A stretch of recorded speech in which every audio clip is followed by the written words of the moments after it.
We are Mike and Jeannie, and we restore old houses.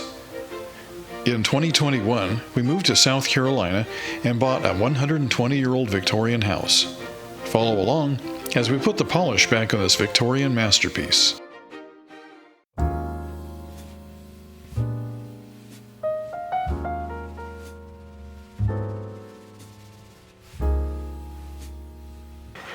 Hey everybody, thanks for stopping by and welcome to another episode of 1834 Restoration House. Kind of picking up where we left off here with this siding. Now, we still have a few more of these that are in bad shape and they have to come off, and we have this insect that keeps trying to get in there. So I'm going to go ahead and take out another one. Oh, look at that. Oh, that's bad. Ooh.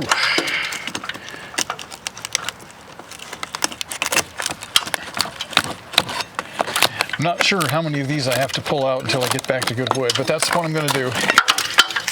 Holy moly.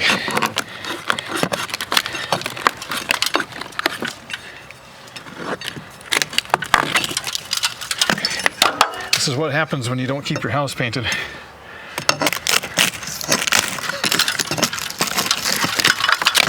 Oh yeah.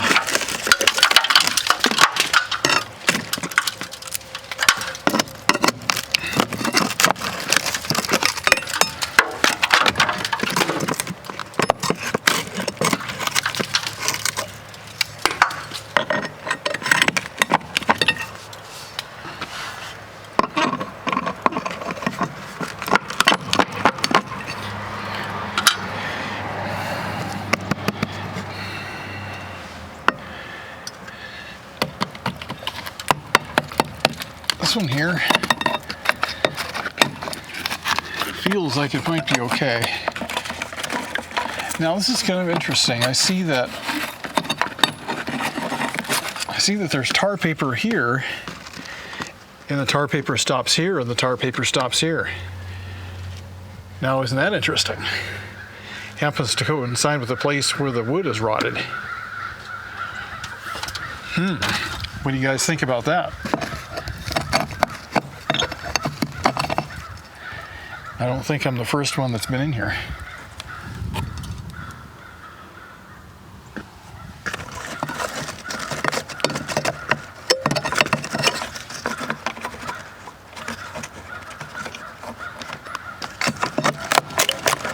I'm going to take this one too. It looks bad. So does the one above it.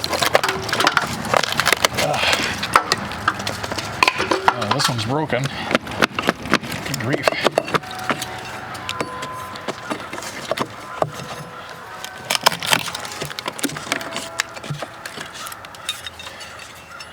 Okay, I'm going to take the one up here. This one here, these all feel solid. So I'm just going to break the paint line there.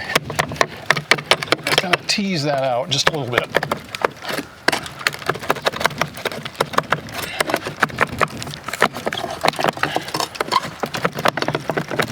I just want to get it loose because we're going to nail that one back down in a few minutes. But first, I need to get everything out of here that's bad.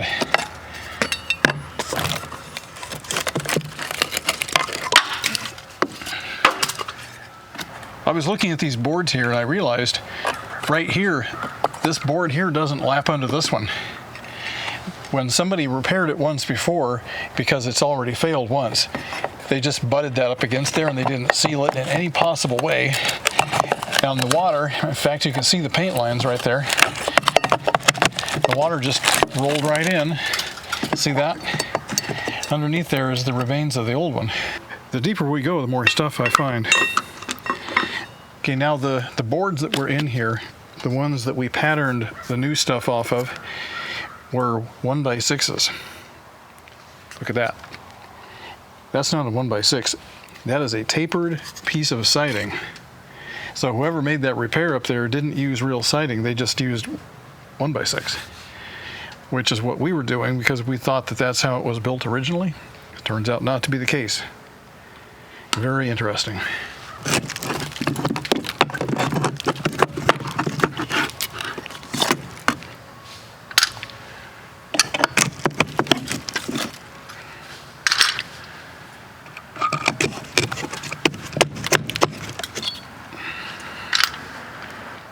So that takes care of all the old. This is what I'm going to do. Because weather is becoming a factor very soon and winter's coming on, I'm going to do the exact same repair that they did before using the 1x6. But I'm going to do one thing differently, and that is I'm going to seal the top so the water can't get in there and cause it to fail again. Now understand, this will be a temporary repair. Eventually we'll go back and we'll replace this siding with the proper siding.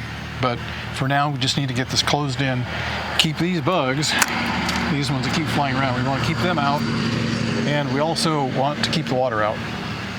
I'm going to save this piece of siding because it represents what's on the house. And I can replicate this profile later on and we can make our own siding. How about that? But for now, let's measure this and see just how big that needs to be. Well, I've got 10 inches here. Now I'll make that 10.5 inches here. It's 10.5. And let me just check the top and make sure it's consistent. Well, it would be 10.5 if it wasn't for this big blob of paint right here. I'm using my heater tool to break the bond between this paint here and the wood. This paint here actually had seeped into the cracks over many, many years of painting and repainting and repainting. And it just has gotten to the point where no piece of wood would ever fit back in there. So I'm taking this out.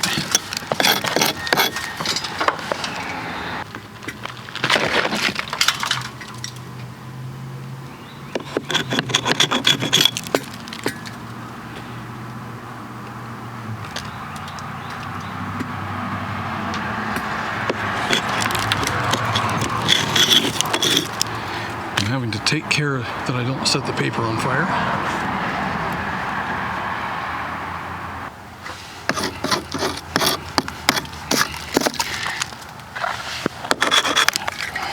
That's it. All of the paint is gone. I measured the space and it's not quite 10.5, it's probably more like 10 3/8. So I'm going to cut me a bunch of these at 10 3/8 and get them ready to go.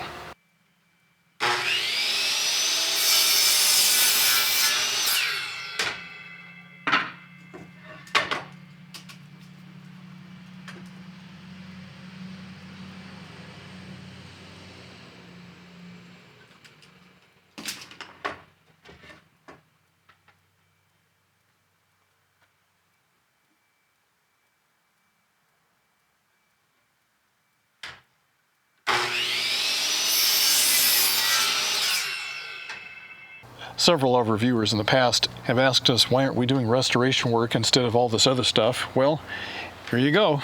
We're doing restoration now. So I'm going to go ahead and put a piece of string across here.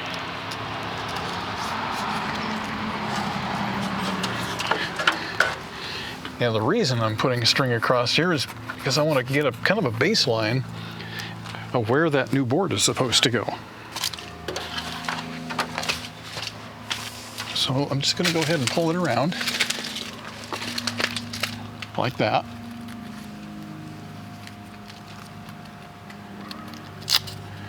And then tape it. Using the string as a guide, I'm going to gently lower the board in position until it just touches the string. Right about there. And now I'll take a nail and face nail this in position.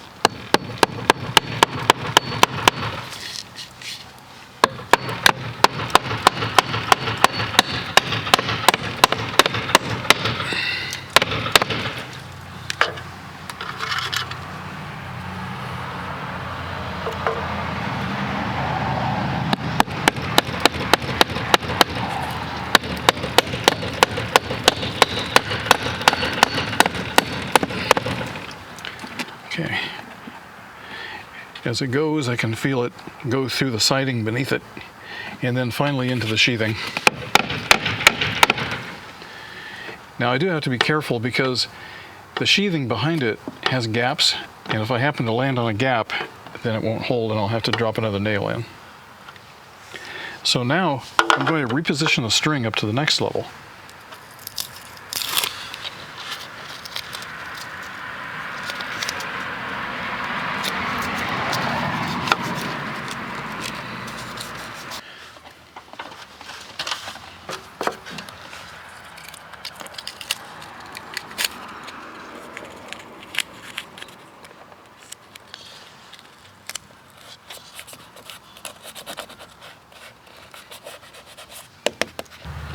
Okay, now we'll take our next board and we'll do the same thing. Just drop it in nice and easy until it just touches the string.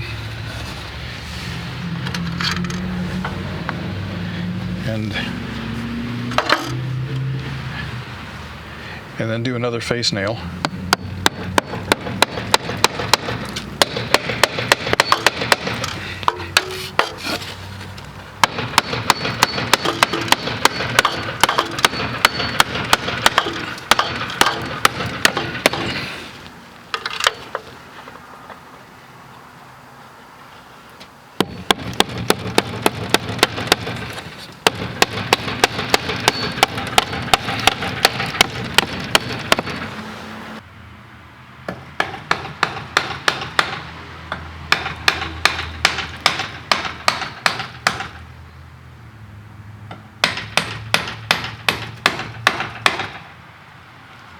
This is the final board, and it needs a little bit of special treatment because it can't lap under the one above it. So I'm going to have to trim some of this off of here until it fits. Now, one thing I'd like to do is, because it's not going to lap under there, and because it tips back like this, that's a good point for rainwater intrusion. And in fact, that's exactly what happened. The water came down the wall, one step at a time until it hit here. And then, guess what? It got to roll backwards downhill right into the structure. So what I'm going to do is I'm going to put a bevel on here so that while it's in place, it'll actually cause the water to shed outward instead of inward.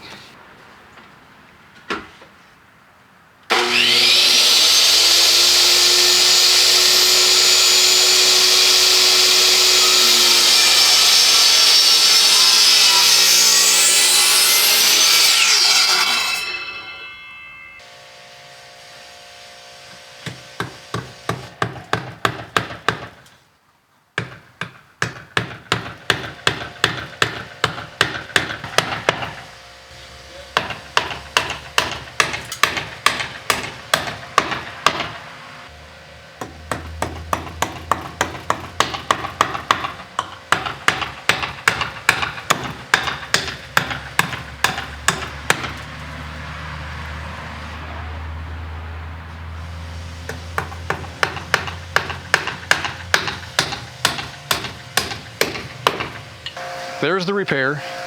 That will work just fine, and I don't even really have to paint it for a few years if I don't want to. It'll eventually need some, but we're going to go ahead and put our special concoction on there yet, which we haven't talked about. But before we do that, we have to go get some sealant, basically caulking, and close up that gap there between my board and the original board, and that will essentially replicate what the previous repair was, only with the proper sealant this time so it doesn't leak. And we'll also do probably a little bit of sealing along the edges too. As you're all aware by now, we have this thing called COVID-19, which caused stay-at-home orders, which caused a whole change in the U.S. economy, which led to supply chain issues, which on and on and on and on is causing all kinds of trouble. It's affecting us too, because we're having a hard time getting electrical parts. We've been to Lowe's multiple times. We've been to Home Depot multiple times. We've looked online. We've looked at local electric supply houses. And it's just getting really frustrating because we need the electrical parts to finish this thing. So yesterday, we went over to a town nearby called Anderson, which is a fairly big town. And we went there 3 times trying to get electrical parts. And finally, on the 3rd try, we nailed it.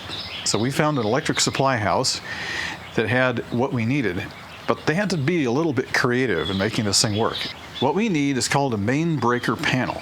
Well, those are all out. Why? Because there's so many houses being built and they're not able to build and ship these fast enough. So what he did, the guy over there, he says, let's get you a main lug panel, which is a main breaker panel minus the breaker. We'll throw in a breaker kit. You can put the breaker in yourself, and now you'll have yourself a main breaker panel. Okay, it's also outdoor rated, which is what we need, and it has 40 breaker spaces, which is probably more than we need, but you know, why not overbuild if you can? And so we got really lucky yesterday. This is what we got. This is a Square D outdoor load center. Now, Square D makes two products. They make the home line, which is the stuff you find mostly at the home centers. It's kind of a, you know, a little bit slimmed down version of the good stuff. And then they make the QO. The QO is the more robust version. It's mainly made for business and commercial use. The QO has one great feature. It has a trip indicator, so if your breaker trips, it turns orange in a little window and you can see which breaker is tripped. So that's a feature that the home line doesn't have. It also has a more robust bus bar inside there and a much longer warranty. So it's a better system, costs a little more, but good luck trying to find it. Anyway, so we scored a QO outdoor load center. And we also managed to get, which they only had two in stock, a 200 amp meter socket, weatherhead, hub ring for the meter box, the main breaker kit for the QO load center, and a 100 amp sub panel breaker that goes in here, which will backfeed our existing electrical system when we're all finished. Oh, and don't forget the cable that connects up to the utility.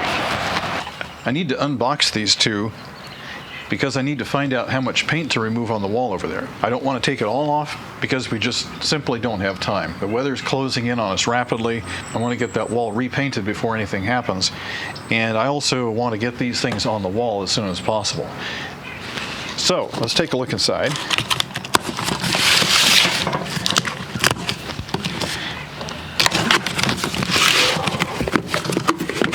Here we have a brand new meter box.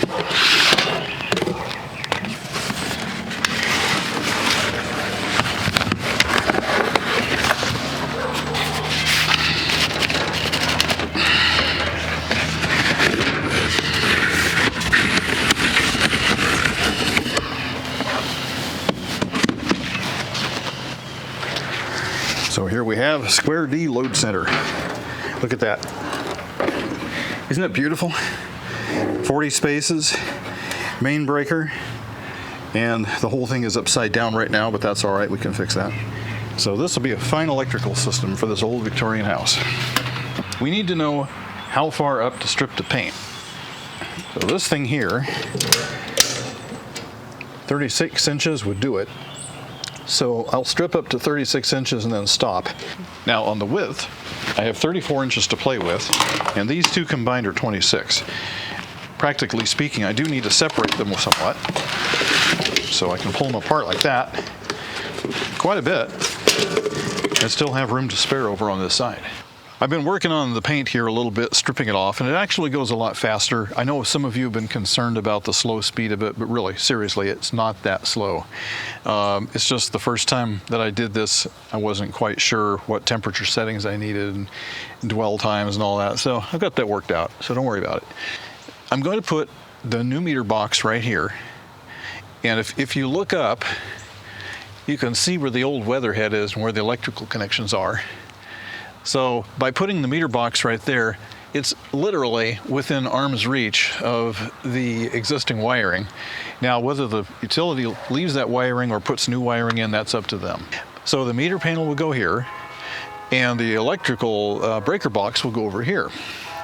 And so we'll come down through the meter, and then we'll come over sideways into the breaker panel. The measurements that we took a few minutes ago say that we have to go up 36 inches in order to be clear. So if I go here, this is the base, and that's 36 inches. So we're going to remove paint from here, here, and here, and then we'll stop. That'll enable us to put all of our electrical equipment in here without having to bother with the paint, because it'll be restored before we ever put the boxes up. Now, whoever does that, right? Now, the other thing we need to do is, because there's a pipe going up, I want to cut a swath through the paint going up there, and then we'll restore that paintwork out to the point where we can get to it later on when we come back to it. In the process of taking this paint off of here, I discovered that it's about 1/8 of an inch thick. This stuff is really, really thick. I cannot emphasize how thick it is. Now, there are some places here where the paint didn't come off, and that's okay because that stuff is stuck fast. It's not coming off. That's fine. So what we'll do is we'll just work around it. The original paint that's on here was oil-based paint, and the oil is still in the paint, but it's hardened up over the years and dried out. So what happens is when I apply the heat to that paint, what it does is it softens it back up again. It almost turns into almost a putty, because that's what it feels like when it's coming off. It's a putty, and as long as it's hot, it'll just kind of pull right off of there nice and easy with my tool. As soon as it cools off, though, it hardens back up and becomes rock hard. I'm just having fun up here, scraping paint, enjoying the nice weather. It's an absolutely beautiful day today. It feels almost like summer. It's very warm. I just fired this up a couple minutes ago, so it's running kind of slow. There we go, it's getting nice and hot. I can't believe some of this paint is just so thick. You know, that's where this thing really shines, is on the thick paint.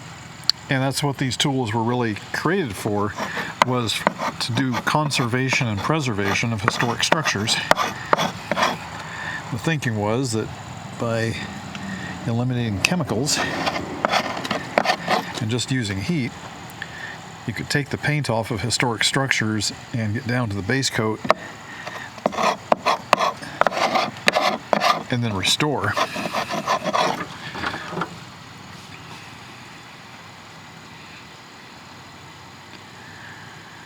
Here we go, nice and hot. Get the paint bubbling. This part that's not coming off easy, that's actually probably latex that was put on in the last couple of years. Okay, now we get over here, right here. This is super, super thick. So I'm going to let it stay on there just a little longer. Okay, it's starting to bubble. Get a hold of it and pull. Look at that. Isn't that beautiful? All those layers of oil-based paint coming right off of there.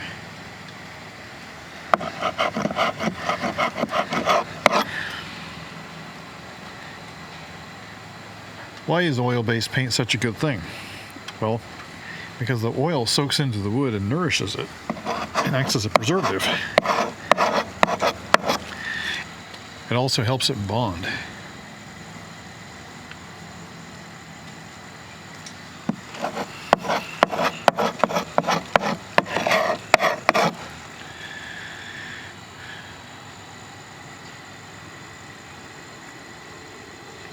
There's the smoke.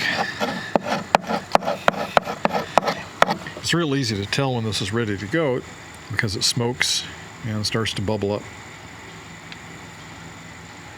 And it's actually liquefying the paint again.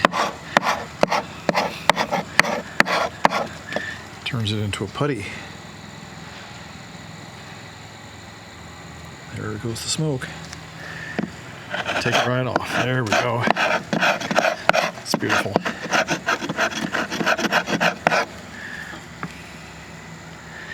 Some people have said this is going to take forever. Yeah, it probably will. But good restoration isn't something that you just rush through and get done overnight. Restoration, it's really a labor of love. You take your time and do a good job. And now you've preserved something for the next generation.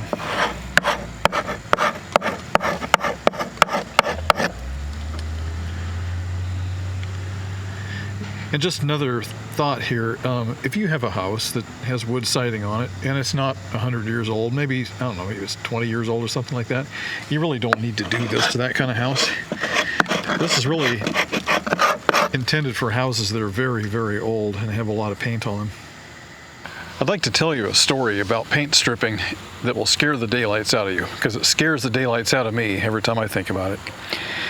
The year was 1987, and I was living in a Victorian house. Oddly enough, it was built the same year as this one, and it was one of those deals where the landlord said, yeah, we'll let you live there, and we'll let you live there real cheap, but I'd like you to do some work on the place in exchange for it.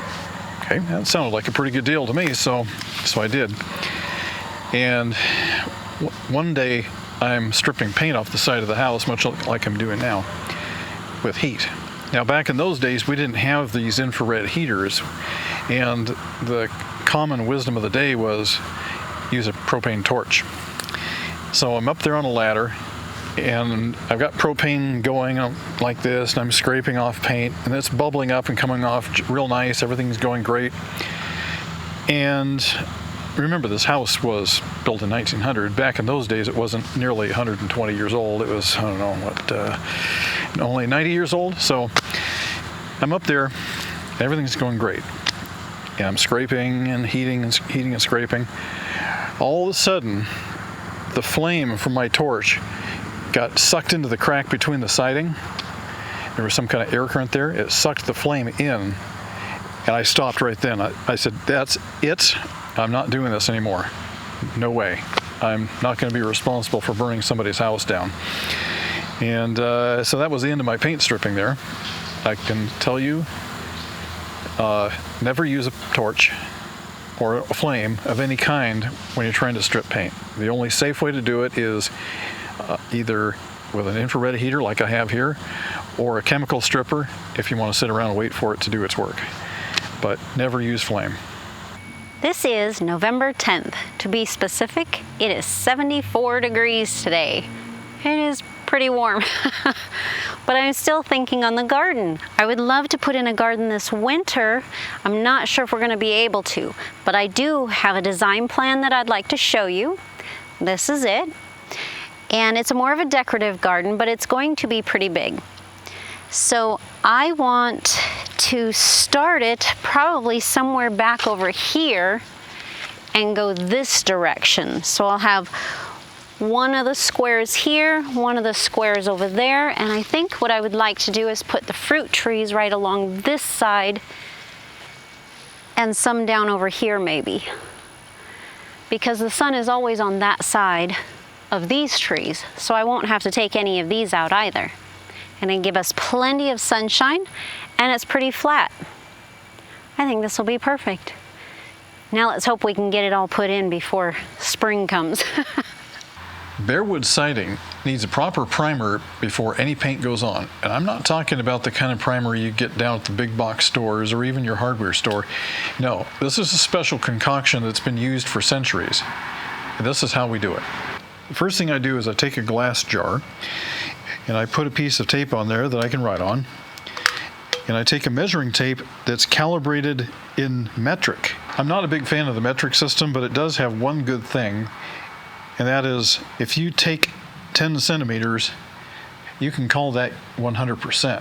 And now you can start measuring off in percentages. So I'm measuring off 35% linseed oil paint, 50% raw linseed oil, and 15% turpentine. I'd like to talk to you about primer. We have the fake stuff that we use here in the United States, and then there's the real stuff which is used everywhere else in the world. Everyone else uses oil-based primer. That consists of linseed oil, turpentine, and other elements that go into making a really good base paint. What makes it so great is the oil soaks into the wood and nourishes it, and it lays down nice and smooth and gives a base coat for the color coat which is to come. Now, if you go to Lowe's, Home Depot, or Ace, or pretty much any paint store, and you ask for oil-based primer, they're going to look at you like you're crazy and say, no, we don't have it, you can't get it, it's not available anywhere. Even Sherwin-Williams will tell you that. But I did some extensive research and I found it at Benjamin Moore. But you have to know what it is and you have to ask for it because they may not even be aware they have it. It's called Fresh Start Exterior Wood Primer, and it doesn't say so on the label, but it is oil-based. Now, the disadvantage to oil-based primer, or any paint, is that you have to wash your brushes with brush cleaner. You can't just rinse them out in the sink with water. Yeah, they take a long time to dry. It could take 2 or 3 days for it to completely dry. The problem with this primer is they tend to be a little too thick. What we're going to do is thin it up with a special concoction I've been talking to you about. So let's get this thing opened up.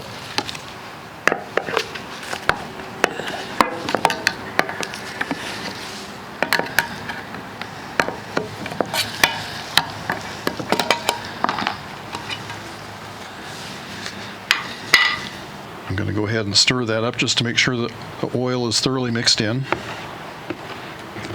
Those of you who are my age or older will certainly recognize that smell as paint.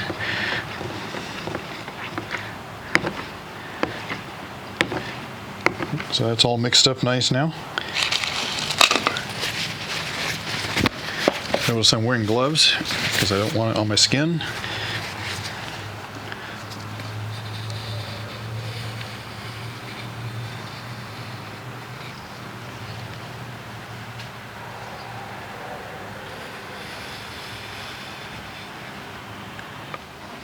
First thing I'm going to do is add my 35% paint.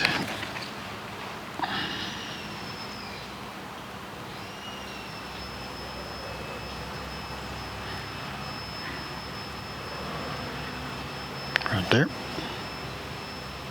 I'm wiping off as much as I can to make cleanup easier.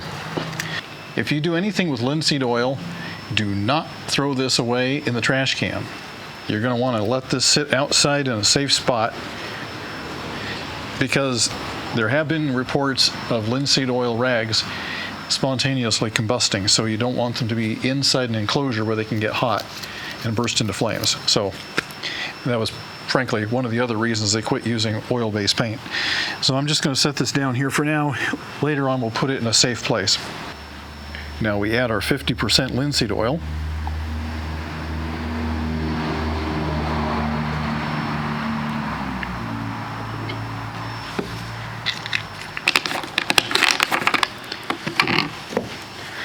And 15% turpentine.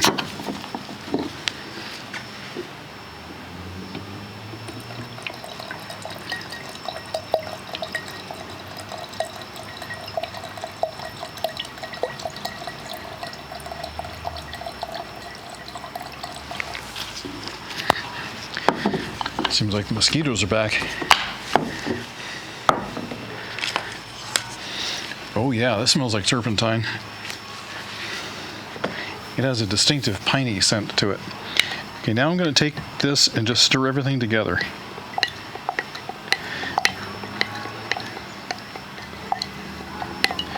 What we're making here is a very, very diluted mixture of oil-based paint.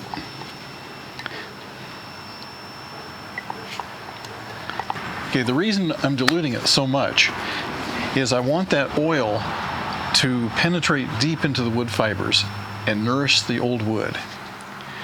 And it'll take a while to dry. It might take a couple of days, 2-3 days.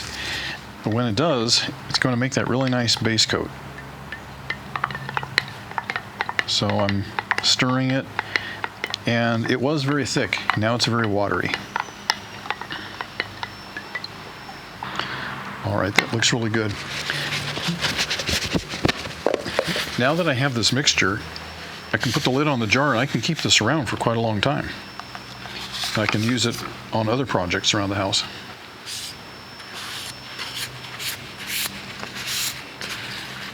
Okay, remember, don't put that in a closed container.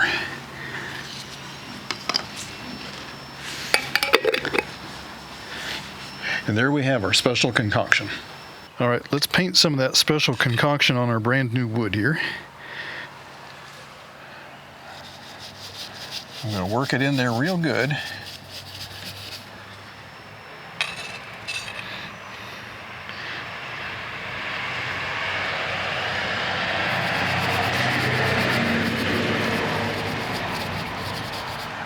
Wowee.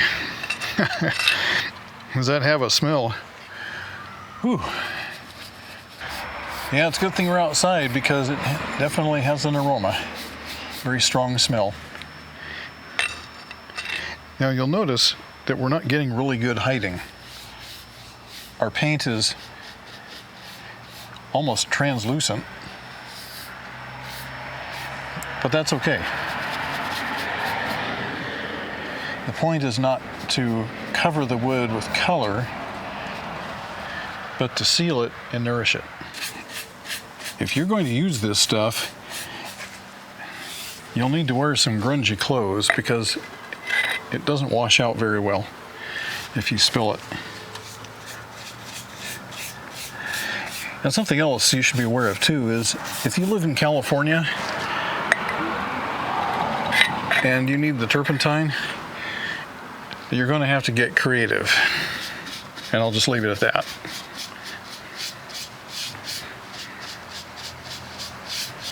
All right, one more board here and we'll be done.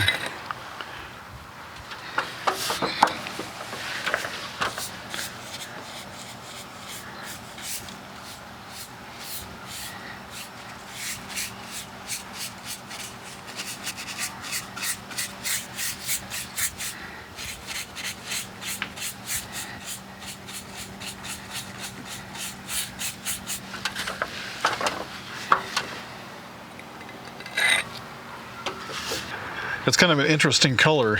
It's kind of like a wash or a pickle finish. But right now the oil is in the process of soaking into the wood and nourishing it. Not that it needs it, because it's new wood and it's not dry and old, but it certainly will get in there and help protect it. We're going to let this dry. It might take a couple of days and then we'll come back and do the next step. All right, time to clean up. So I'm just going to put just a little bit of turpentine in there, not much. It doesn't take much. Put my brush in, swish it around like that.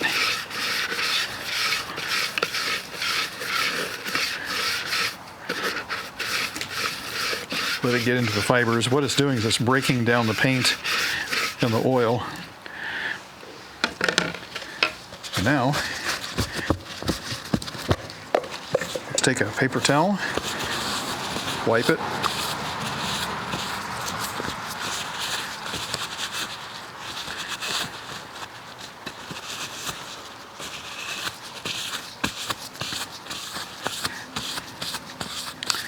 That's it. It's ready for the next time. Okay, I'm going to take the solvent that's left over and I'm going to soak it up with the paper towel.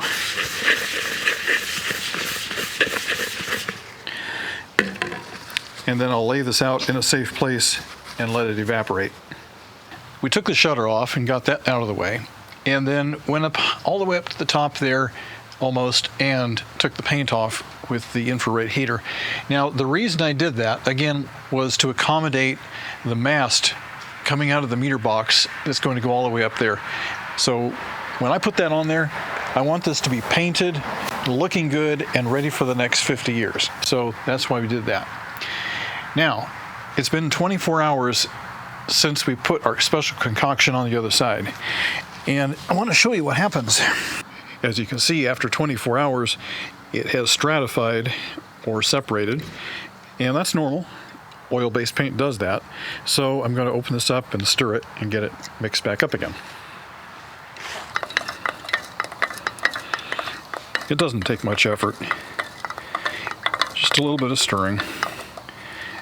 All that creamy white paint and that wonderful linseed oil and the turpentine all mixed together. This is where the special concoction shines. Okay, this is old wood. It's dry. It's thirsty. This wood is just begging to be nourished. So we're going to go ahead and nourish it with that special mixture we made yesterday. Look at that. You can just feel the wood kind of breathe a sigh of relief. It's like, oh, nourishment.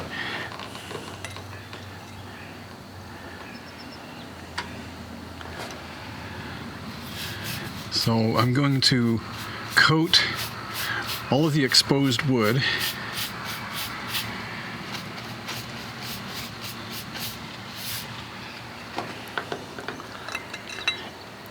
Now the secret to oil paint is thin coats. Don't slather it on. Just thin coats, brush it in real good. Let that oil and turpentine soak into the wood.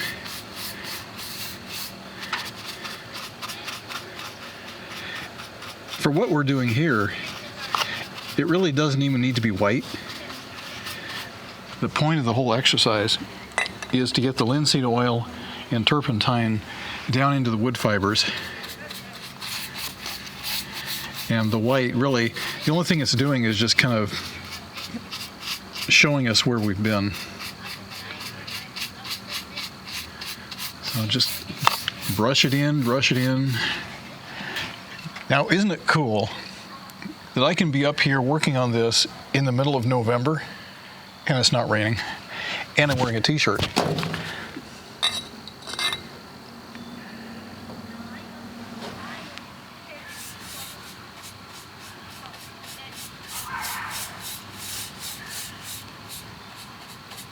This is beautiful. It does hide a little bit, but we're not expecting it to hide everything at this point. Again, we're just trying to get it in, get that oil and turpentine to soak into the wood nice and deep.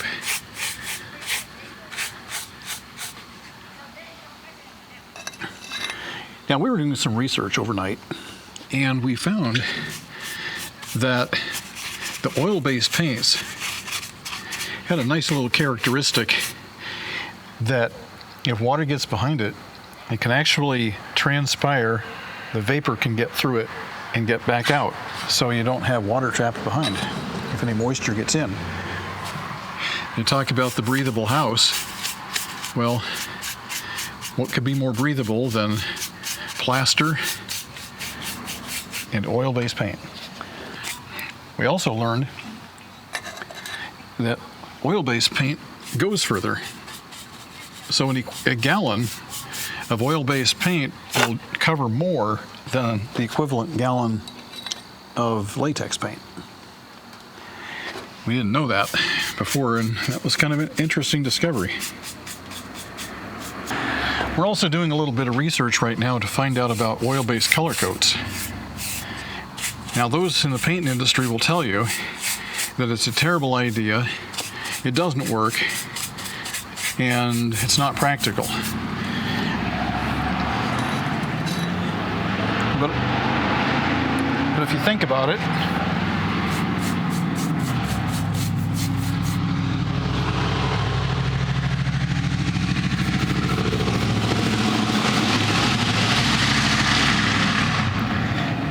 people here like loud trucks. So people in the paint industry might tell you that oil paint is no good, it doesn't work, it's not practical, it just is a bad idea. But if you think about it, oil-based paint dates way, way back. They've found oil-based paint going clear back to the ancient Egyptians. They used it in their hieroglyphics. And up until probably, I don't know, the 1990s, maybe 1980s, people used oil-based paint on buildings and houses, and it works just fine. Now that I've been working with it for a couple of days now, I'm really starting to like this turpentine smell. It's just yummy, kind of like a pine tree. Really yummy.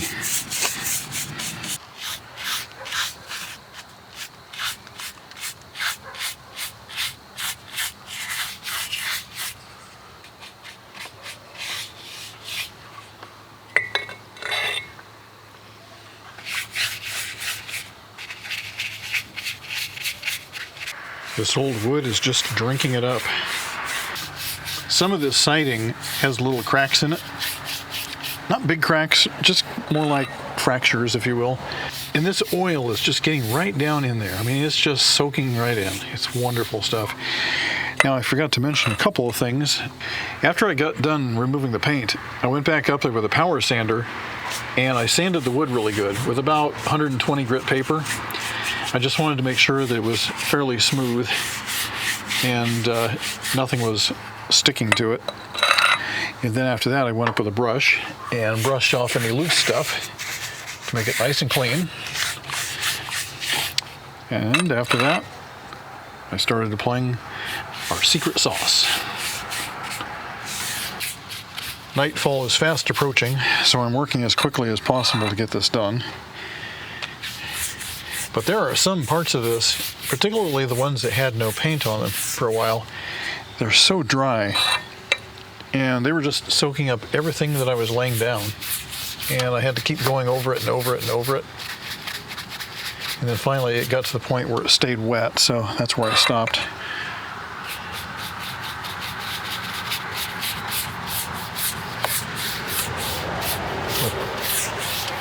This is going to be a really nice base for some color coats. Oh, did I say color? One thing that's not so obvious when painting a house, especially the outside, is the bottom edge of these boards have to be painted. Otherwise the water will just drip right down, soak right into the wood. The next thing you know, you've got rotten siding or rotten sheathing. The siding has had a couple of days to dry, and our special concoction is soaked in really well. So now I'm taking the primer straight from the can, completely undiluted, and I'm going to put that on top of what I've already brushed on previously. I can tell already that this is a thicker mixture. So if I had tried to put that on the bare wood, there's no way it would have properly soaked in. So I'm going to do long brush strokes and make sure I get the edges. It's also important to make sure that I get the undersides of the siding. If I don't do this, then rainwater could just roll right over it and start rotting the wood from underneath. I was getting blinded by the light. The sun's shining hard, and the white paint was just a little bit too much. So, pardon the sunglasses. All right, let's keep going here. We'll keep brushing on. I don't know if you can see this on camera, but I see a stark difference between the new siding and the old siding. Look how rough this is right here. It's rough, and it's just really kind of gnarly looking. But then you look at this, and it's smooth and it's flat. And that's how it's supposed to look. Smooth and flat.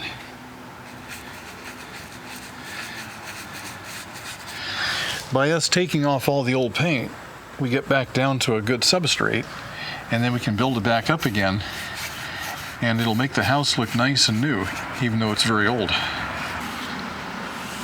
So I lay my paint down, and then I do some long strokes to smooth it out.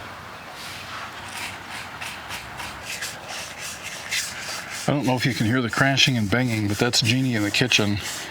She's making chicken soup, and she's also filming that for an upcoming episode, a special episode, where she'll take you through the process and show you that. I'm sure that most everybody watching this has painted a room or painted a wall, maybe even a whole house. When you paint with latex, you always get this line of dry paint that forms on your paintbrush. You know what I'm talking about. It gets crusty and nasty. That doesn't happen with oil-based paint. Oil stays wet, and it doesn't form that crusty line. Last night, we applied the special concoction over to the other side of the house where we're going to do the electrical work, and I just checked it a moment ago, and it's still not completely dry. I took my fingers and went like that, and I had some white stuff come off, so I think I'm going to let that sit for another 24 hours before we try applying the rest of the primer. We've had a lot of fun the last couple of days, scraping paint, mixing special concoctions, and priming the wood and replacing siding. All kinds of fun stuff. Thank you for watching 1834 Restoration House. If you like what you see, please subscribe and like the page. And if you can, comment. We love to hear from you guys. Thanks for watching.